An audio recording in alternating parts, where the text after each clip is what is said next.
topik, menyingkap isu, mengungkap fakta. Assalamualaikum warahmatullahi wabarakatuh. Sobat Citra, sahabat Purnama Sidi dan pemirsa channel YouTube Lintas Topik. Kembali kita ketemu di podcast hari ini. Dan tamu kita luar biasa, ini senior saya ya. Satu kutipan bahwa apa yang ada dalam pikiran kita ketika kita mendengar nama wartawan gitu. Biasanya kalau orang mengatakan bahwa wartawan ini adalah orang yang serba tahu, tastes, banyak berada di lokasi yang berbeda dalam beberapa waktu yang berdekatan. Nah, tamu kita hari ini senior saya. Ketika di awal dulu jadi wartawan, ada dua orang yang menjadi panutan saya. Pertama Mas Bambang Hengki, kemudian Mas Darman Salamdika yang terkenal dengan P55-nya itu kan di akhir berita ya Mas ya. Selamat datang Mas Bambang Hengki. Selamat datang juga. Assalamualaikum warahmatullahi wabarakatuh. Waalaikumsalam. Sehat ya? Wah, kalau sehat sih selalu sehat. Harus sehat. Oh harus. Ada disehat-sehatkan. Tidak harus sehat. Harus sehat. Ya, wartawan itu harus sehat. Kemarin kita ingat wartawan sehat, masyarakat kuat. Jadi sedikit prolog ya bahwa Mas Bambang Hengki ini menjadi wartawan di 3 generasi, 3 zaman. Dulu tahun 80-an beliau itu menjadi wartawan media cetak dari koran Kedaulatan Rakyat ya. Untuk wilayah Wonosobo selama beberapa tahun. Kemudian ketika era televisi swasta mulai ada di Indonesia, Mas Bambang masuk sebagai kameramen, bahkan sempat menjadi anchor di salah satu televisi swasta. Dan ini berlangsung selama waktu yang cukup panjang, dari mulai tahun 90-an sampai 2017-an. Nanti akan kita kulik lebih dalam. Sekarang beliau juga menggeluti media online. Wah, ini lengkap banget. Cetak sudah, elektronik sudah, dan sekarang online. Padahal dari sisi usia itu sudah tidak muda lagi, tapi semangat ini harus kita belajar banyak dari Mas Baheng, panggilan akrabnya. Mas Baheng, bisa diceritakan awal dulu masuk di dunia jurnalistik, Mas? Iya. Kalau kita berbicara tentang dunia jurnalistik itu nggak lepas juga dari fotografi, Om. Nah, karena memang hobi saya fotografi. Jadi tahun 80 saya mulai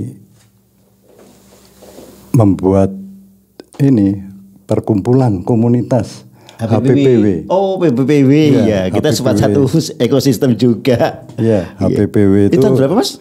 Tahun 80. Berarti itu Mas Bambang ini pertama saya ya pertama kali, jadi kalau boleh sombong ya founding father-nya. Itu waktu itu bersama Pak Bupati, Pak Sukamto. Oh, masih Pak Kamto. Masih Pak Kamto beliau ya. Kemudian dari 80 saya kenapa saya kepengen terjun ke dunia jurnalistik, karena saya lihat enak kita di wartawan. Rono Rene di Subyo ya ibaratnya. Diwedeni kan ya. Nah diwedeni saya enggak mikir ke sana. Gitu ya? Karena wartawan itu ojo sampai diwedeni. Tapi disegani. Oh iya. Ada perbedaan. Ada perbedaan. Ojo dadi wartawan, ojo diwedeni, tapi disegani, itu yang paling bagus. Nah, kemudian saya nyoba nulis, Mas. Nulis di KR. Wah, kok seperti ini? Wah, begitu tayang pertama itu rasanya dua done arep Fuliso ya. Wah, wis dodone iki wah hebat iki. Mongkok neng dindi korane digawa tuduh-tuduh. Itu era seperti itu. Jadi itu berjalan 4 tahun ya. 4 tahun kemudian secapek. Kemudian saya mulai tekun lagi di fotografi. Saya menjadi fotografer di beberapa majalah itu, terutama cover-cover itu. Kemudian tahun 90 saya mulai ke Jakarta, ke beberapa TV juga. Saya sempat main-main di TVRI, sempat juga jadi pemain di Programa 2, dulu kan drama, seksi drama. Bukan TVRI, drama. Drama itu gitu. Nah, sampai akhirnya 92 saya mulai gabung ke RCTI. Jadi saya lihat waktu itu tayangan RCTI seputar Jakarta waktu itu. Di awal-awal dulu seputar Jakarta. Yang waktu itu masih menggunakan decoder ya. Jadi orang pengen nonton siaran RCTI harus bayar. Dia langganan decoder itu. Oh gitu. Baru setelah itu saya lihat tayangan, oh kok kayak gini saya bisa. Dalam hati saya bisa, karena saya bisa juga Ambil video-video. ambil video, kemudian saya juga bisa memberitakan. Akhirnya waktu itu saya pulang kampung, pulang dari Jakarta ke Wonosobo, kebetulan di Telkom, kantor Telkom itu. Oh iya iya. Dekat alun-alun itu ada seorang wanita mau bunuh diri di situ. Yang di tower itu ya? Di tower itu. Iya, masih ingat itu. Itu saya ambil gambar, langsung saya bawa ke kantor RCTI. Langsung bawa ke Jakarta? Langsung saya bawa ke Jakarta. Bawa sendiri ke sana? Bawa sendiri. Karena waktu itu memang pengiriman itu belum seperti sekarang. Kita bawa ke sana, kita naik travel, kita bawa ke sana, saya tawarkan, ini saya punya liputan kayak gini. Akhirnya, mana naskahnya? Waktu itu ada Mas Bahrul Alam juga sama Adolf Sumah, Mbak Sasa. Dilihat, dia panggil kameramen senior, coba cek dulu gambarnya. Oke katanya, naskahnya oke, ya sudah. Akhirnya tayang, wah saya seneng banget. Tayang itu rasanya juga seperti ketika awal saya nulis di KR itu, mongkok sekali. Nah, setelah itu kita mulai mendapat tugas pertama di Semarang, Banjir Semarang itu. Oh, Banjir Sampangan 92-an ya, 92. Iya. 92 awal. Saya sampai seperti itu. Oh gitu. Lah, oke. Sebelum ke RCTI maupun dunia kameramen yang cukup lama, Mas di KR dulu. Jenengan wilayahnya cuma di Wonosobo? Di Wonosobo aja. Berarti itu semua rubrik ya, kayak wartawan-wartawan daerah itu seperti itu? Iya, kita ya kriminal, ya politik, ya pokoknya separuh gada lah. Oh iya, nah itu pun lucu.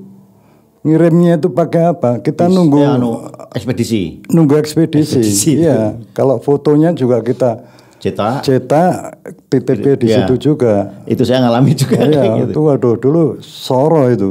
Enggak untuk kiriman berita-beritanya enggak melewati fax ke Telkom ini. Belum. Waktu itu belum musim. Belum dalam fax. Belum, tahun 80 kan belum ini.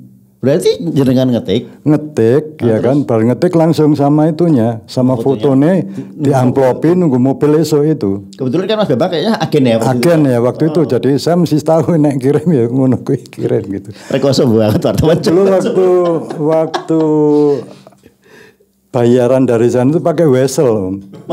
Masih wesel dan yang kecil itu ya. Itu dicapai kecamatan, kelurahan ya kan. Sampai RT RW. Mas ingat gaji pertama di KR berapa dulu? Kira-kira sekitar 90.000 atau berapa? Udah banyak 90.000. Tapi karena topiknya kan banyak waktu itu. Jadi. Dia tahu wesel? Beda generasi. Beda generasi. Jadi wesel itu kita begitu nerima itu langsung nenggone Pak kecamatan sih. Ngedok ya. Baru kelurahan RT RW ya wis.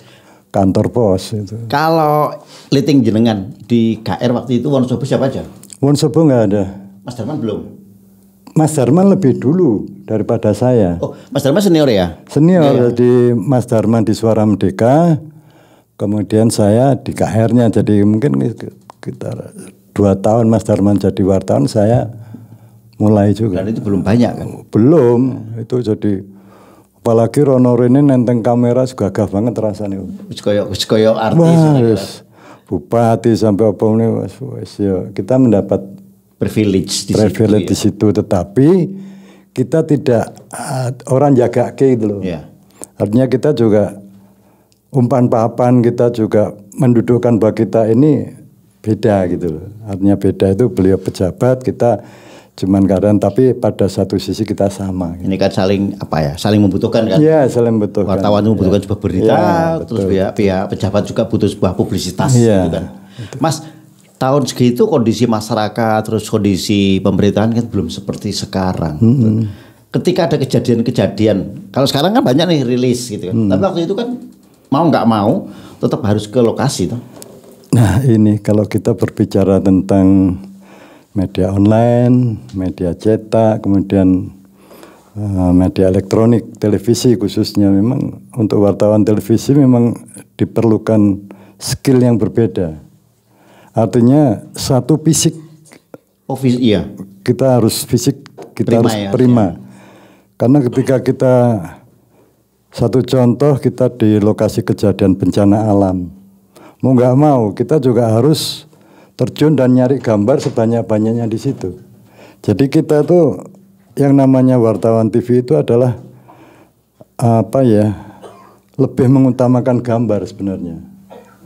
Nah, bagaimana kalau ketika kita nggak ada gambar, kan lucu banget gitu ya. Kita ambil gambar, kemudian kita buat naskah. Nah, memang waktu itu kita ini harus multi talent. Kita harus bisa nulis, kita harus bisa ngambil gambar, dan kita bisa memanage waktu terutama. Untuk ngejar tayang ini kan? Iya, salah satunya seperti itu. Karena memang waktu itu kita kirimnya itu masih manual. Masih pakai travel atau apa? Travel pesawat kita. Jadi kalau liputan kita dekat di Semarang ya kita lewat Bandara Ayani. Kalau dekat di Solo kita lewat Adi Sumarno. Kalau di Jogja ya kita dekat Jogja Adi Sucipto, itu kita seperti itu. Ini lebih lebih kompleks ketika dibandingkan dulu dengan di KR. Kita tahu lah wartawan cetak ya progresnya kayak tadi yang Jenderal sampaikan. Sementara kalau di TV dari properti juga beda, terus durasi waktu dia juga harus lebih cepat gitu kan. Justru kita menjadi seorang jurnalis televisi ini tidak hanya pandai hanya pandai menulis, pandai mengambil gambar, tapi bagaimana kita mewakili. Paling penting itu mewakili tempat kerja kita ini kan. Jadi orang melihat penampilan saya misalkan di Jogja atau di mana. Nah aku selimbra masa mau nggak percaya. Masa RCTI. Wartawan mana toh? Ini kan. Ini kita jaga itu. Performan itu kita juga jaga itu. Kemudian perilaku kita. Bukan hanya perilaku kita, sopan santun kita, adab kita itu juga kita jaga sebagai seorang jurnalis televisi. Itu sangat penting. Ya, memang berat tetapi enjoy aja karena itu memang sudah passion ya mungkin. Itulah. Itu yang menjadi saya sampai sekarang ini mencintai dunia seperti itu. Mas, kalau pengalihan pola dulu di cetak ini kan kita bikin berita dengan banyak banget kalimat, banyak banget misalnya sampai 1,5 halaman, bahkan 2 halaman. Sementara kalau di TV ini kan skripnya terbatas. Bagaimana Mas Bambang waktu itu terus bisa beradaptasi? Saya mau belajar. Kuncinya saya mau belajar. Jadi dengan banyaknya kata-kata yang bersayap. Ya kalau dicetak kan bersayap dan sebagainya. Tapi di televisi itu yang terpenting adalah bagaimana kita membuat lead berita. Karena lead sendiri sudah menunjukkan bahwa isi dari semua berita. Dan lead itu menjadi nyawanya berita sebetulnya. Betul. Lead itu menjadi nyawa berita karena ketika lead itu bagus. Salah satunya 5W1H sudah masuk di situ. Kemudian anggap aja lah tadi saya ceritakan bahwa ketika saya udah dengerin lead aja, oke saya tinggal kemana saya udah tahu nih beritanya terjadi kayak gini gitu. Dan itu sebetulnya tidak semua wartawan bisa kayak gitu. Saya contohkan ada satu kecelakaan di Purworejo waktu itu Taufik Safalas. Kita bisa membuat lead dari why, kenapa? Ya kan? How, siapa? Who ya. Lalu when, kapannya ya kan? Biasanya Sabtu 12 Januari kan terjadi kecelakaan di Purworejo, bla bla bla bla bla bla. Nah, kalau wartawan yang pinter ya mungkin dia akan memilih siapa korban di situ. Ternyata Taufik Safalas kan, public figure. Dia juga orang-orang televisi juga kan. Nah, orang akan tertarik di situ. Mungkin wartawan-wartawan lain akan membuat leadnya bukan dari yang berbeda. Nah, makanya kita harus bagaimana jelinya kita supaya hasil liputan kita bisa lebih menarik dari liputan-liputan kawan-kawan yang lain.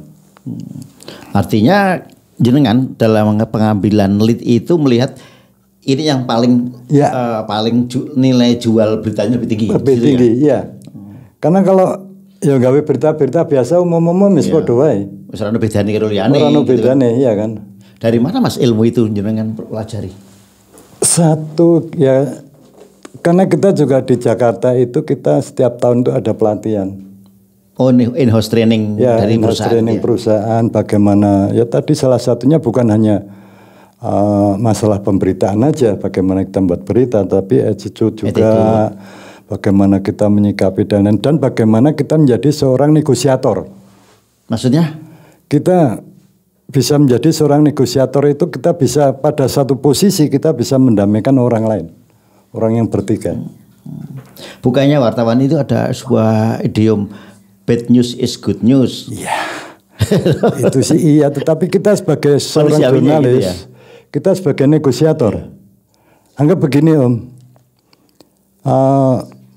terjadi apa ya? Konflik dua desa, ya kan? Kita di tengah-tengah. Bagaimana kita menyikapi itu? Ini kan sangat sulit. Kan kita nggak boleh ada keberpihakan, toh. Nah, justru itulah kita bisa menjadi seorang negosiator. Bagaimana desa A dan desa B ini berdamai dengan jalan pemberitaan. Pernah terjadi. Kasus apa dulu Mas? Oh, itu di Cianjur Om. Sampai wilayah sana aja. Loh, ya namanya bukan hanya di wilayah Jawa Tengah Om. Kadang-kadang kita juga backup dan sebagainya kan. Oh iya. Kita di backup di sana dan sebagainya gitu. Jadi memang apa ya menurutku jadi wartawan televisi memang harus multi talent. Mas Bambang, itu kan di awal dulu ketika jenengan baru mulai dunia wartawan televisi, kondisinya kan ya kayak dulu masih apa digitalisasi belum ada, masih analog. Terus masyarakat ini kan ada pemahaman baru bahwa selama ini kita hanya melihat televisinya ya TVRI. Di mana ketika jangan masuk 90 itu TVRI sudah ada pesaingnya RCTI. Bagaimana Mas sudut pandang masyarakat saat itu? Ya, saat itu masyarakat menyambut gembira tentunya ya. Artinya apa? Dengan kebebasan pers ini kita bisa lebih menyajikan fakta-fakta yang akurat, fakta-fakta yang ya faktual, akurat, kemudian membuka sesuatu ya. Kita orang lebih senang gitu loh dengan pemberitaan-pemberitaan yang to the point di situ langsung ya. Tanpa ada ngaling-ngaling itu kita juga hanya masyarakat senang.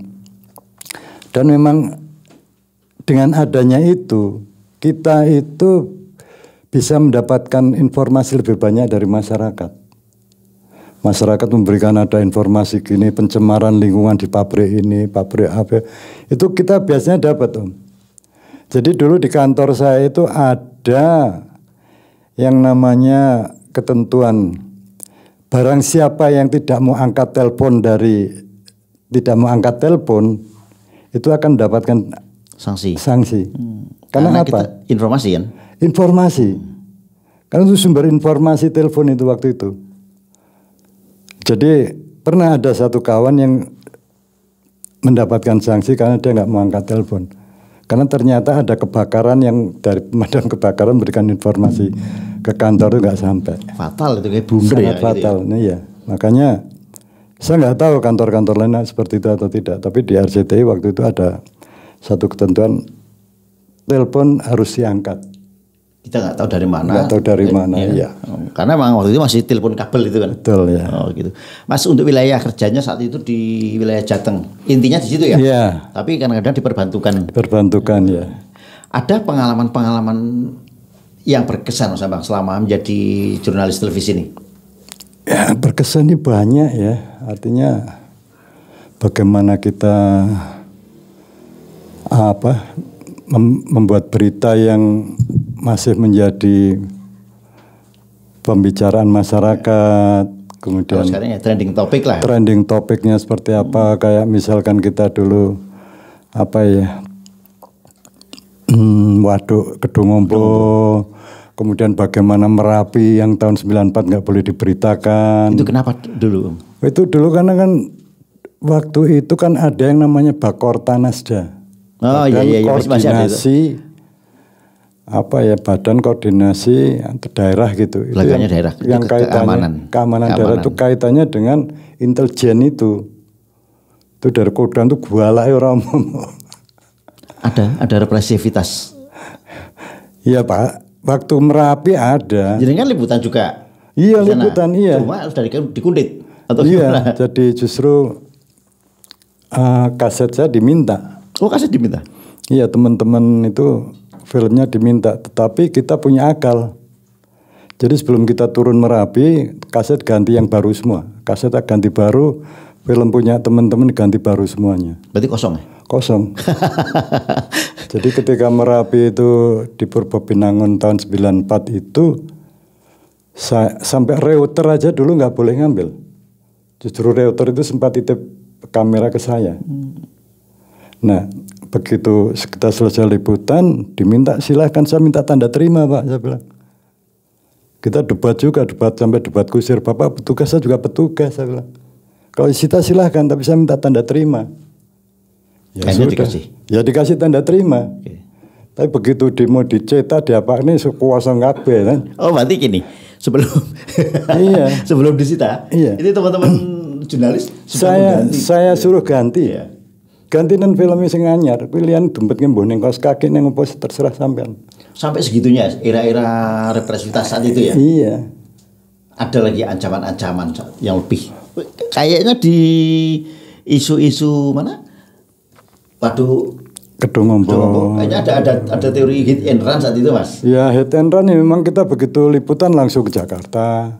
Enggak kaset itu, enggak kita ke Jakarta, begitu ada ribut supaya kita cari udah pergi juga ya, banyak gitu yang jadi, makanya hit and run itu jurusnya dulu nyawa banget ya, sangat berisiko sekali. Jadi terlebih jadi, dan kita makanya saya tadi bilang memanage waktu itu sangat sulit. Anda bisa bayangkan ketika saat itu saya liputan di Jepara, ya kan, kemudian di Brebes itu ada pabrik petasan meletus, bagaimana kita ngejar itu? Padahal jaraknya jauh. Jaraknya jauh kan. Itu harus kita fight. Wis pokoknya ya pokoknya bagaimana kita berita yang itu ya kita kejar. Jadi ada rasa heroik itu ya, rasa effortnya kerja iya. Jadi kalau kita bandingkan etos kerjanya dengan teman-teman sekarang ya mungkin agak beda. Jauh banget ya. Iya. Karena saya dulu juga sempat mengalami era-era itu. Iya. Kalau nggak ke lapangan ya nggak dapat berita. Nah itu nggak ada rilis gitu kan.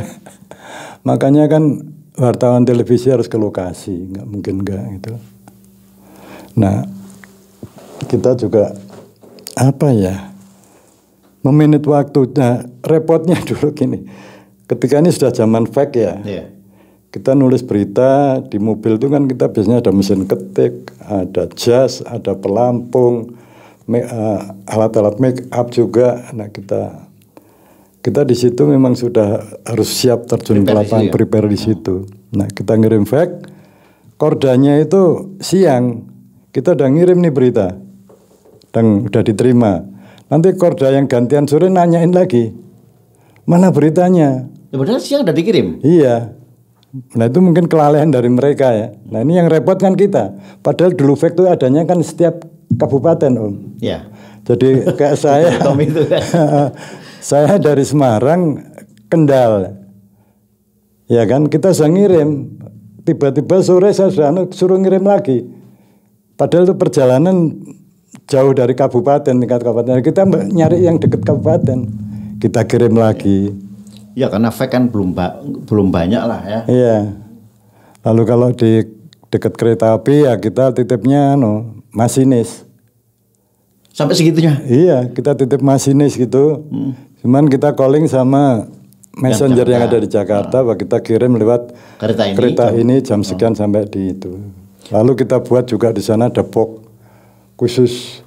Jadi begitu masinisnya turun, kasetnya udah taruh di box itu. Nanti tinggal messenger ambil. Gak bisa bayangkan kondisi apa. Wah, kondisi dulu tuh. Makanya ya kita ini apa ya, kalau jadi jurnalis televisi ya memang seperti itulah risikonya. Jurnalis televisi itu operasionalnya tinggi juga ya Mas? Sangat tinggi. Waktu itu sebelum ada koresponden-koresponden ya. Nah, saat Mas Bambang menjalankan tugas itu, koresponden daerah kira-kira berapa waktu itu? Koresponden daerah itu di Jawa Tengah atau di mana? Di Jawa Tengah. Jawa Tengah cuman awalnya saya, kemudian ada Mas Turi Safaat, ada Sigit Purwito, ada Sigit Purwita Jogja, yang wilayahnya juga dibagi-bagi. Jadi dulu sebelum ada koresponden atau kontributor kita tuh semua dijamin. Hotel kita sudah ada budget ya. Budgetnya untuk bintang sekian. Kalau kita mau liputan di menggunakan kendaraan sudah ada kerjasama dengan rental setempat. Jadi kita enak Pak. Kita tinggal ini aja tinggal menjalankan tugas itu. Jadi kita udah nggak mikir tentang yang lain-lain. Tapi ketika setelah ada koresponden baru kita punya operasional sendiri-sendiri gitu. Itu selama berapa tahun Mas situasi seperti itu jangan alami? Wah lama banget ya. 92, 94 sampai 2000-an kok. Koresponden daerah saat itu dari mulai 92 sampai 2000-an jarang banget pasti. Iya jarang. Jadi hanya masing-masing itu RCT itu dulu hanya di kota-kota besar aja. Iya, misalnya kayak Mas Turi Safaat di Semarang, di Jogja, Medan aja cuma satu. Medan cover segitu aja cuma satu. Satu kemudian Medan, kemudian Aceh, dan lain-lain cuma satu-satu aja. Mas, kalau di era-era sebelum sekarang nih, kalau di era Orde Baru ya, represivitas yang tadi disampaikan akan tinggi, terus ancaman-ancaman biasanya kan kita mendengar sampai dulu ada siapa Udin ya, Bernas Jogja yang meninggal itu kan karena kasus dengan salah satu pejabat. Kalau Mas Bambang merasakan itu juga? Saya merasakan tapi nggak pernah tak rasakan Om. Tapi kan ada ancaman-ancaman ya, itu. Ancaman ada lah. Cuman saya nggak pernah ngerasa monggo semua. Yang penting saya serahkan sama Tuhan. Yang penting saya bekerja dengan baik selesai. Nggak pernah saya mikir-mikir gitu Om. Itu marah orang-orang semangat. selain kaset ataupun berita nggak boleh ditayangkan, apalagi sebenarnya Mas ancaman-ancaman itu? Ya terutama kita telepon gelap lah yang sering juga telepon gelap dari. Ya isinya itu kan? Ya salah satunya ya jangan diberitakan dan sebagainya. Tapi buat saya nggak pernah saya tanggapin. Tidak merasa takut tak itu? Apa yang mau ditakutin? Mau aku kerja dengan baik selesai. Okay. Berarti ya sama. Jurnalis itu biasanya gitu. Kayak dulu ketika saya cicik bujang sih ya. Bujang ya jalankan aja. Ancaman itu ya pikir carry. Ya enggak pernah dipikirkan. Bukannya pikir carry, enggak pernah dipikirkan. Iya. Kita jalan biasa aja kan. Artinya kalau misalnya itu jadi sebuah sasaran bidik ya enak banget jadi. Dan Mas. saya selalu terbuka sama keluarga ya. Segala sesuatunya terbuka. Ini ada kayak gini. Tadi mereka sudah siap-siap ya. Mereka mungkin siap. Terburuk. Mungkin saya nggak pernah pulang sekian hari itu. Nggak beda saya setiap setiap Lebaran itu udah 4 tahun kalau nggak salah itu. Jadi saya Lebarannya itu di Nusa Kambangan, di penjara Bobasan sama Mas Tommy. Waktu mereka menjalani hubungan itu ya. Ternyata juga ajudan Mas Tommy itu orang dari Wonosobo. Itu selama 4 tahun. 4 tahun setiap Lebaran untuk memberitakan mereka sholat Id ya. Gitu. Dan keluarga juga sudah jadi hal yang biasa. Biasa. Yang penting Bali nggak duren selesai urusan. Nggak duit Mas. Iya. Kalau dipikir enak mana Mas dengan jadi wartawan cetak dengan wartawan TV? Sebenarnya bersama, hanya saja bagaimana kita menyikapi. Kalau memang kita banyakan juga merasa tersanjung ya, tapi bagaimana kita sebagai jurnalis yang ya rendah hati lah gitu kan ya wis, gak mikir-mikir, karena kita punya prinsip rezeki sana sing ngatur ya kan, masalah yang lain-lain juga ada yang ngatur gitu. Yang penting kita kerja sesuai dengan SOP kita. Gitu. Memang kita bisa nunda press release, Nah itu Mas yang perlu saya tadi ingin tanya Nunda West ini legend banget. Jadi Mas gini, iya Mas karena West. misalkan saya dipanggil di Polres Batang misalkan, wah Pak bisa nggak liputan di hari Rabu? Waduh, mohon maaf dan saya ini masih di Solo, kalau bisa Kamis saja bagaimana atau Jumat. Ya wes gitu.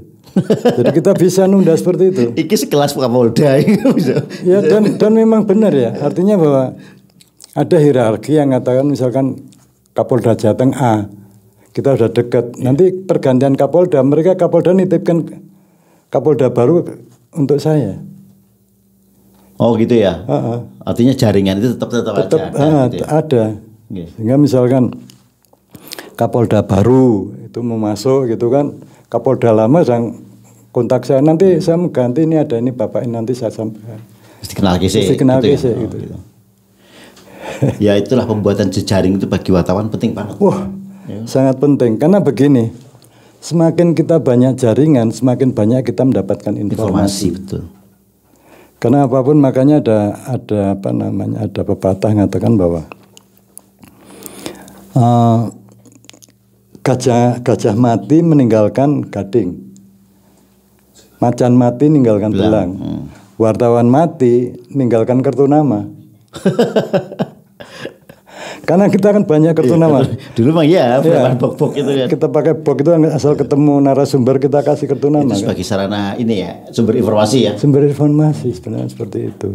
Makanya ya saya nggak tahu teman-teman sekarang seperti apa ini, hanya kalau ya ya artinya etosnya mereka harus bangun. Mereka harus bangun etosnya bagaimana menjadi seorang jurnalis yang paripurna itu kan. Di tengah kemudahan itu, ya. Harusnya effort ataupun etos kerjanya harus tetap seperti wartawan tempo dulu itu. Iya. Tapi juga saya menyadari juga Pak, ya zamannya saya ini ngono kuwi. Sekarang kejar-kejaran ditelan kan? Iya. Oyak-oyakan, wah media lain kok udah kita belum itu merasa ketinggalan gitu kan. Nah karena kan kita oyaknya Google AdSense. Iya sekarang. Iya kan? Iya. Tapi kalau yang kita benar-benar mau idealis ya enggak, kita bisa sama-sama buat ini seperti disampaikan bahwa buat sama-sama satu berita, tapi bagaimana kita menggali berita itu. Betul. Ya kan, kalau berita itu kita lebih berbobot, kita lebih dalam cara ini ya orang tetap nonton ngejar itu. Ya. Enggak hanya kecepatan waktu, demikian untuk apa? Demikian untuk laporan itu loh nenggone medsos itu. Iya, di UMP. Mas Bang, kalau dulu kan gini. Sekarang ya wartawan sekarang kita lihat HP-nya bagus-bagus nih. Wah, habis Android, ada yang iPhone dan lain-lain. Sementara tadi Mas Bambang di awal merintis fax saja belum ada. Ya. Telepon kabel itu aja mungkin nggak semua orang punya. Ya. Perkembangan teknologi yang jenengan alami untuk komunikasi gimana Mas? Itu kan dulu ada selain telepon kabel ya, itu kan ada box telepon di beberapa tempat strategis itu kita pakai koin. Oh telepon umum ya pakai koin itu yang 3 menitan. 3 menit itu kita. 3 menit. Nah itu kadang-kadang kalau pas satu kita nunggu. Antri itu paling jengkel itu kan, paling mau antri sampai dowo itu. Waduh. Nunggu pacaran. Satu itu, yang kedua. Ada satu alat yang lebih modern waktu itu namanya pager. Oh iya pager. Pager jadi bentuknya kecil gitu. Kita di sini tuh dulu jadi kebanggaan. Jadi ketika ada sinyal bunyi panggilannya itu sinyalnya apa panggilan ininya bisa diganti-ganti. Apa nada deringnya bisa diganti-ganti. Nah itu hanya pesan aja, harap hubungi siapa, jadi hanya pesan aja. Nah kita nanti misalkan ada ini kita harus balas mereka, kita bisa telepon kan, berarti pesan itu sudah sampai ke tinggal kita nanti membalasnya biasanya kita pakai teleponnya telepon karena kita di jalan ya. Kalau nggak di Telkom, kantor Telkom ya di telepon umum gitu. Ya. Itu bawa pager berasa bawa iPhone 16 ya. Saya kira gitu. Ya. Itu keren banget. Cuman ini ada yang menarik ketika saya dulu tugas di Aceh itu pembebasan sandera itu kita menggunakan Ericsson R yang pakai satelit itu. Iya. Itu dulu untuk isi ulangnya itu satu kartu itu 300.000. Masih mahal banget. Masih mahal dulu. Jadi kita tugas ke sana itu membawa kira-kira ada 30 atau berapa. Oh gitu. Mas, saya jadi ingat ketika ada pembebasan di Aceh saat itu pengalaman paling berkesan atau paling menyedihkan bagi jenengan, karena di situ juga ada keluarga jenengan saat itu. Ya itu agak apa ya? Ya seneng ya sedih. Artinya senengnya itu bisa dibebaskan, sedihnya itu kondisinya itu di sana itu ya seperti itu apa?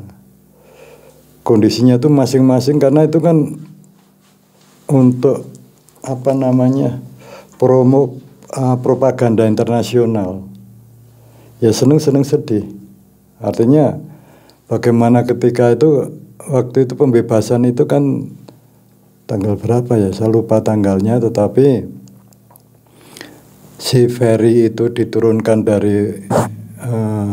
dari gunung ke rumah sakit mana Langsa ya, ke rumah sakit Langsa itu hari Jumat, hari Sabtunya dibawa naik lagi ke gunung lagi. Loh, padahal sudah dipertemukan. Iya.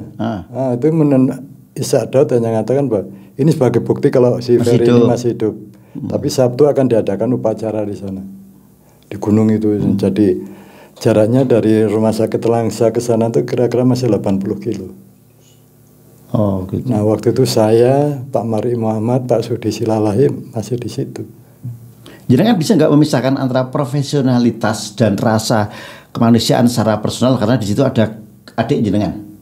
Itu campur aduk. Campur aduk bagaimana saya mendudukkan saya sebagai deskrisis juga di RCTI. Deskrisis itu maksudnya gimana? Deskrisis itu yang menangani itu. Salah satu tim yang menangani komunikasi dan lain-lain gitu. Penghubung kayak gitu ya. Gitu. Ya antara sedih dan ya memang kita harus mendudukkan bagaimana kita pada satu sisi kemanusiaannya secara pribadi, satu sisi dengan penugasan itu. Terlebih lagi saat itu kan ada korban ya, teman jurnalis juga ya. Ersa Siregar itu. Ya itu agak, karena Ersa sendiri orangnya baik. Ya memang semua sudah digariskan. Itulah salah satu risiko jurnalis televisi yang bertugas di Medan itu, di medan perang. Itu menjadi salah satu momentum yang mungkin berkesan juga selama jenengan jadi jurnalis ya, Mas? Iya, salah satunya itu karena memang dulu kita setiap tahun pelatihan itu ada pelatihan medan perang itu dengan Peter Arnett. Oh, Peter Arnett CNN yang perang di Baghdad atau di mana? Jadi mereka menceritakan bahwa kalau di lokasi ini harus menggunakan rompi anti peluru M16 misalkan, atau yang di sana itu harus sekian. Jadi memang jadi wartawan perang memang harus banyak pengetahuan, harus ya sangat-sangat dia punya kelebihan lah daripada teman-teman lain gitu. Ya beruntung ketika jenengan sudah ada mentor-mentor juga kayak Peter Arnett. Ya.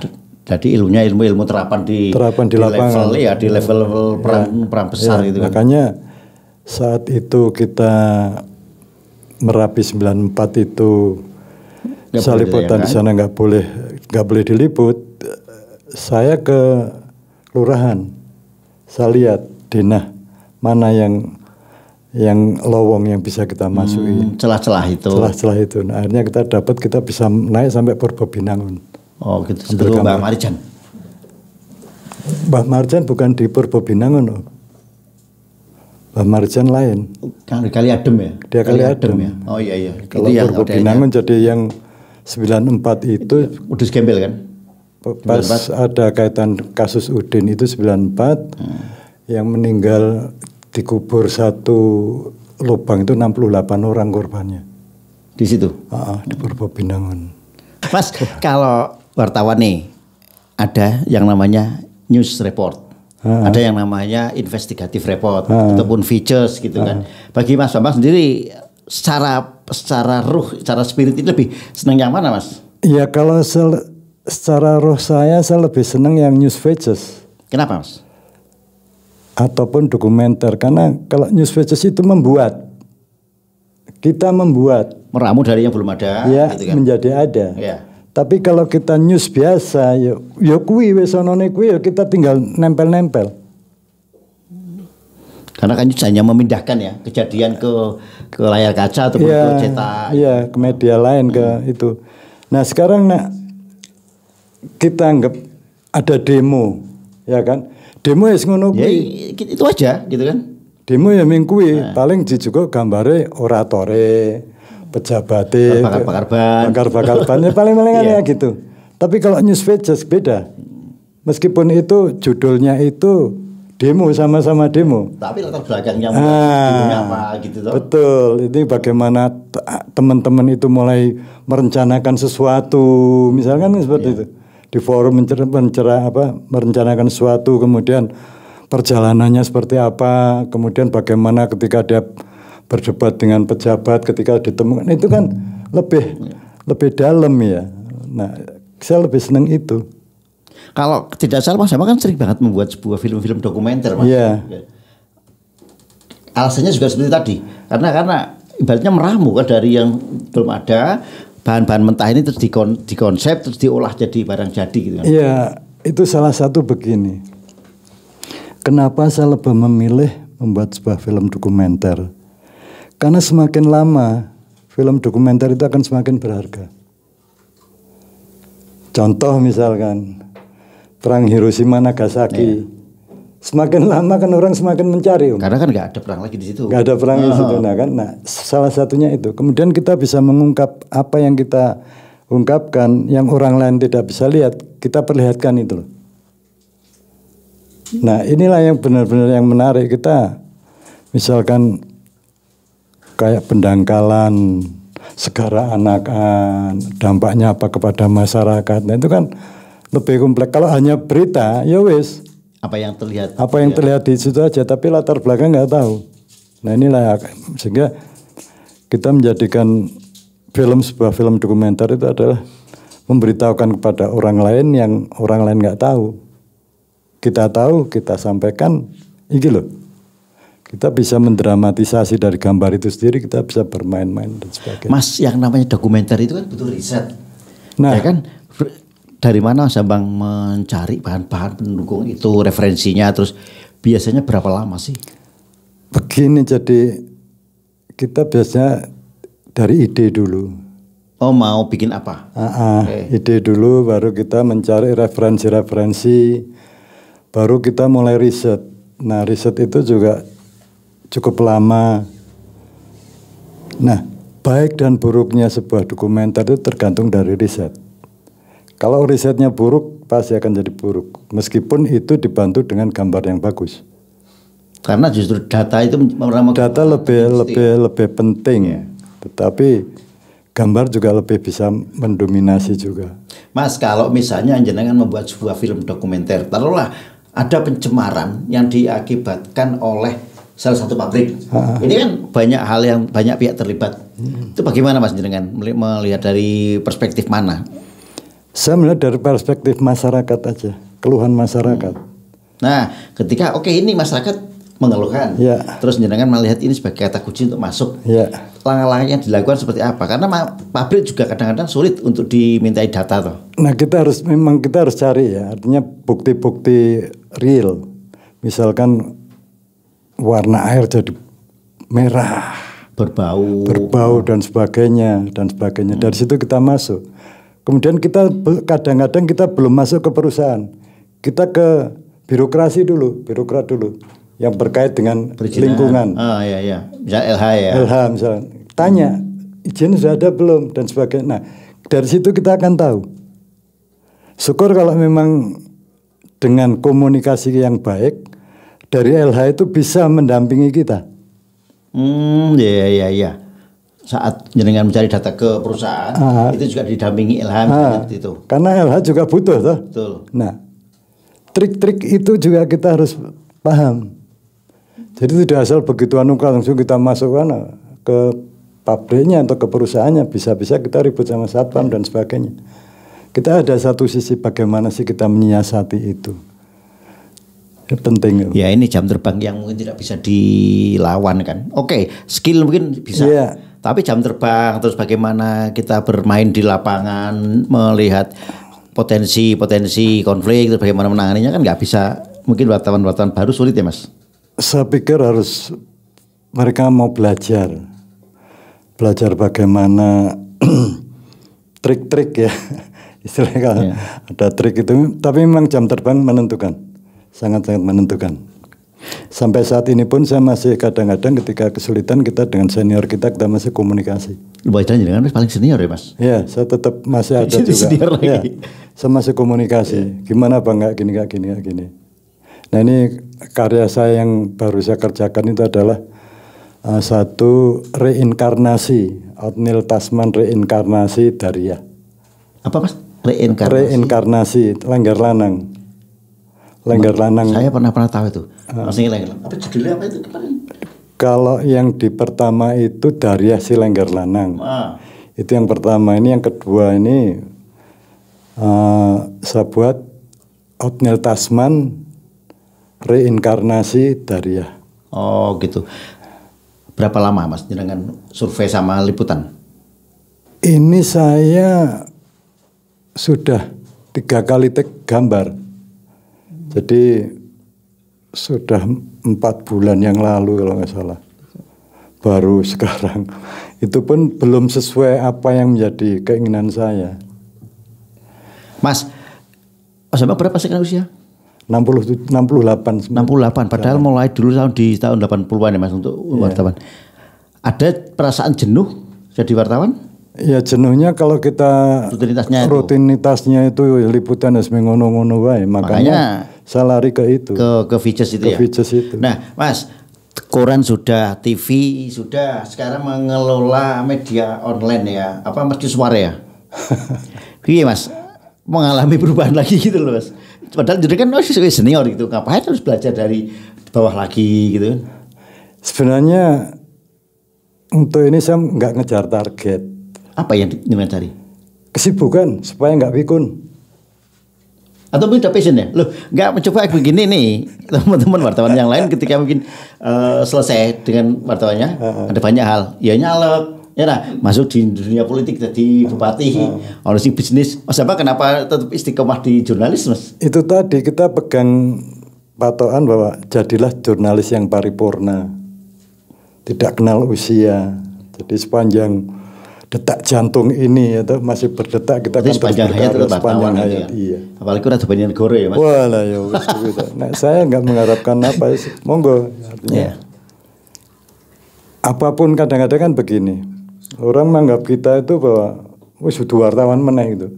Tapi buat saya nggak ada masalah. Mereka mau apa menjuliin saya apa terserah. Nggak penting pandangan orang. Nggak gitu penting. Ya. Yang penting kita tetap berkarya. Sama Mas. Ketika dulu saya berhenti dari wartawan, menghilangkan branding itu sulitnya minta ampun. Sampai sekarang ya tahunnya ya Agus ki wartawan, sampai jadi wartawan lagi tuh. Ya, jadi intinya pesan saya juga ke adik-adik itu ya jadilah wartawan yang baik ya. Artinya sesuai SOP, kita nggak harus macam-macam lah. Karena kalau kita macam-macam ya nanti hasilnya kan macam-macam. Legasi itu buktinya kan kayak jenengan sudah jadi wartawan senior tetap nyaman-nyaman aja gitu.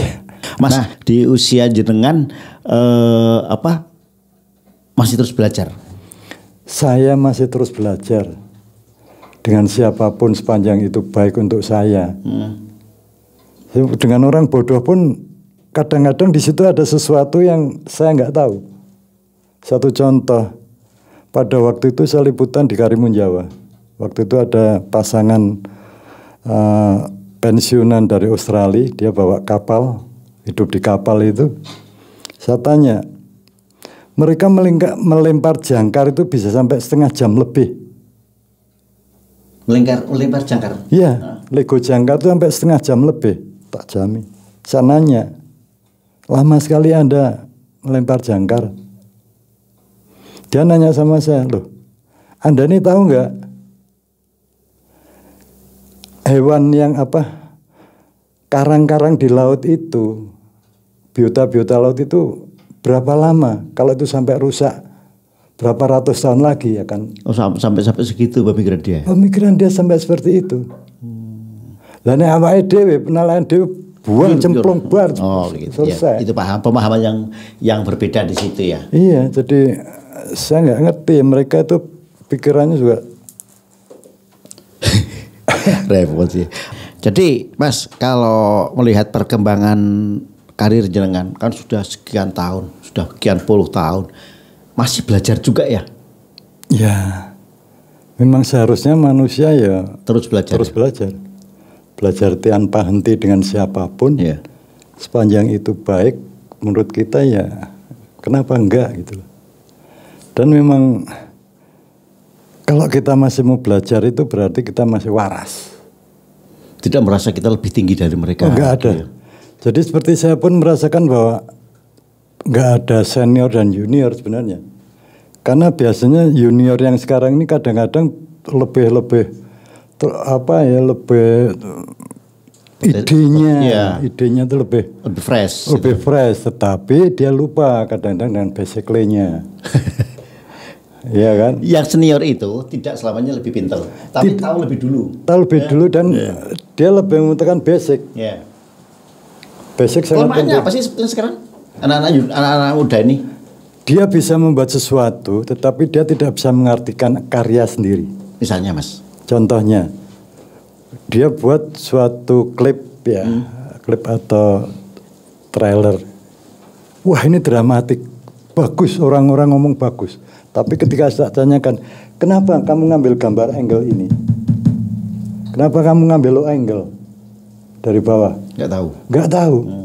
Dramatis Mas.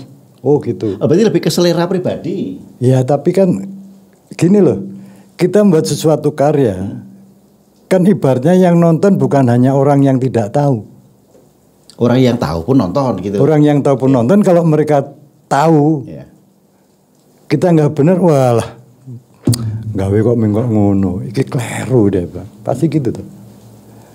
Nah bagaimana sekarang kita ini membuat sesuatu yang sesuai dengan sesuai dengan kaidah-kaidah jurnalistiknya iya, sinematografinya iya. Karena dalam sebuah gambar itu ada psikologisnya ya. Psikologi gambar. Psikologi gambar itu harus ada dan itu basic banget bagi seorang kameramen. Dan itu bisa dipelajari Mas. Bisa dipelajari. Dan semua itu kameramen yang sudah berjalan itu dia akan pasti tahu. Dia kan sudah bisa membaca. Shotless ini kayak gini. Oh ini artinya kayak gini. Mas, kalau gambar yang diambil itu sebetulnya yang menjadi referensi tetap skrip ya? Atau gimana? Biasanya gini. Jadi kalau kita berbicara tentang televisi itu kan, televisi adalah media close up, media sinkron, ya kan? Jadi antara naskah dan gambar harus sama. Sinkron, ya. Nah, kalau di dokumenter dan itu kan bedanya kita lebih pada gambar dan risetnya tadi, kita penggabungannya itu seperti apa gitu loh. Jadi tidak sembarang. Saya contoh ketika saya membuat sebuah film itu program Gapura dulu ngunduh walet. Itu bagaimana itu di Kebumen. Nah, bagaimana saya harus naik ikut sama mereka. Itu mengerikan, tapi waktu itu nggak pernah ada rasa takut. Karena pengen membuat karya yang bagus. Ya. Nah setelah itu kita selesai syuting baru. Kok nekat? Nek aku mau tipe juga. Kok nekat gitu ya. Jadi tadi sampaikan bahwa anak-anak sekarang dia pinter, dia buat gambar dramatik dan sebagainya. Tapi ketika ditanya maksudmu opo itu kadang-kadang mereka nggak paham. Karena mereka nggak paham basic. Jadi lebih baik kita tuh belajar basic dulu. Saya dulu untuk belajar doorstop itu hampir habis 2 sendal jepit. Lama banget ya? Iya, jadi belajar doorstop pejabat itu. Kita jalan harus diambil gitu kan? Iya. hampir 2 sendal jepit habis. Itu tuh menghasilkan paling tidak visualnya bagus, Visualnya komposisi bagus, iya. Kemudian itu juga kan kita biasa kerja dengan reporter ya, nah reporter jagain saya di belakang gitu, dia bawa mic, dia kerja sama gitu. Lalu dulu ada juga sekitar era-era reformasi. Dulu kalau kita liputan tuh 3 orang, termasuk waktu itu saya Gus Dur keluar dari istana segala macam, itu kita 3 orang dan bawa tangga buat. Nah, kalau masa segitu banyak, kita tangga itu ada satpam juga, jadi kita kerja reporter, kameramen sama satpam. Itu angle gambar. Dulu ada era seperti itu. Enggak, coba sekarang apa? Si tukang masang wifi yo. Penean ternyata. Kita tuh tangga itu. Jadi ngambil gitu satpam jagani gitu.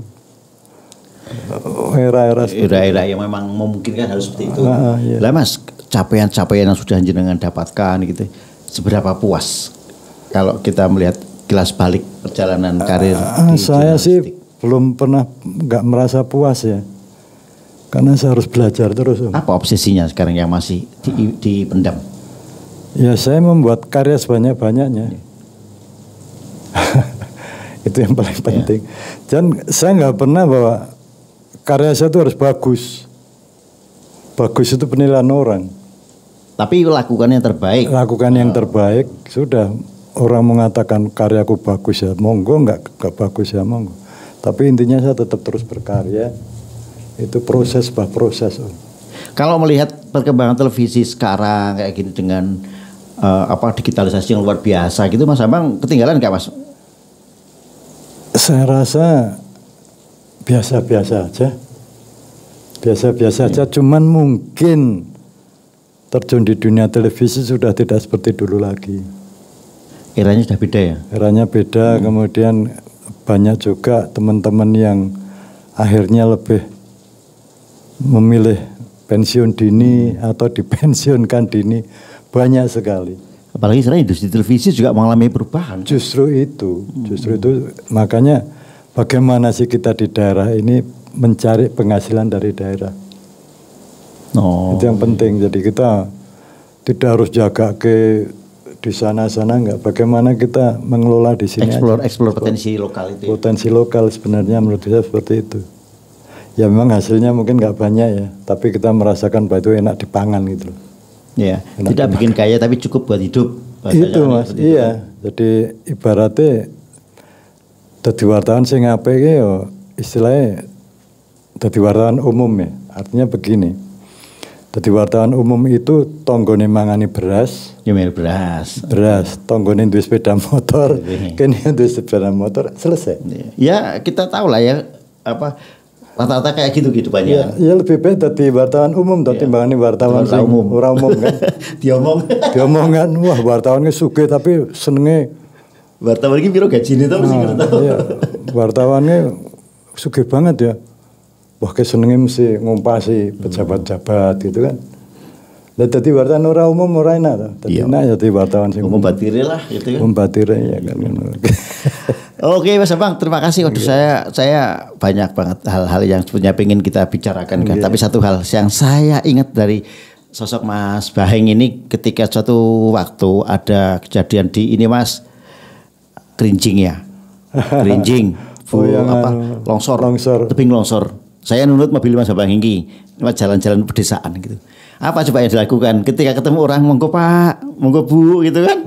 Apa masalah orang mah banget kenal? Ora kenal. Cuma masalahnya kita itu mungkin membutuhkan bantuan. Sapa ngetingku bane bocor. Apa bane cek jeblos gitu kan. Nanti nek njaluk tulung kon nyuruh kan ora isin. Nah itu.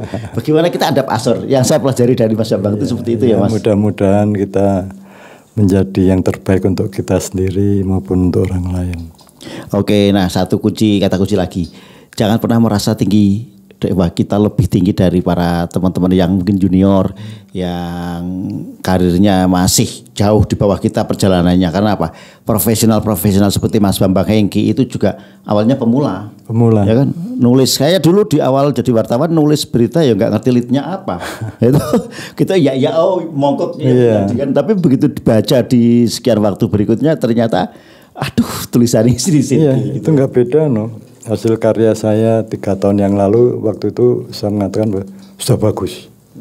Tapi lewat perjalanan ini bajindul. Kok sih kono jumping dan sebagainya itu gitu. Ya, kesempurnaan ternyata ambil jalan ya. Iya, jadi ada proses jam terbang, tetapi ingatlah bahwa kita yang terpenting kita akan tetap berkarya aja. Wartawan tidak pernah pensiun. Itu wartawan yang paripurna itu. Ya. Pokoknya selama masih bisa berkarya, lakukan seoptimal mungkin, sebaik mungkin. Iya. Oke, Pak Bambang Hengki, terima kasih kehadirannya di Lintas Topik. Demikian Sobat Citra, sahabat Purnama Sidi dan pemirsa channel YouTube Lintas Topik. Oh iya, ada satu lagi, kita akan siarannya di Jumat sama Selasa Jumat tiap jam 3. Sekarang tidak hanya di Citra, tidak hanya di Purnama Sidi serta Lintas Topik, tapi kita juga ada media online lintastopik.com. Ayo sekali mampir deh di situ, karena kita juga akan memberikan ruang yang lebih untuk potensi-potensi lokal di Wonosobo. Kalau yang nasional sudah urusannya Mas Bang Hengki gitu. Kita ngurus yang lokal-lokal aja gitu. Oke, demikian wawancara kita hari ini. Terima kasih. Assalamualaikum warahmatullahi wabarakatuh. Assalamualaikum warahmatullahi wabarakatuh. Lintas topik, mengangkat isu, mengangkat fakta, selalu baru. Setiap cerita, setiap waktu, kami hadir bawa terang yang satu. Lintas topik untukmu dan aku, meningkat dunia tanpa ragu.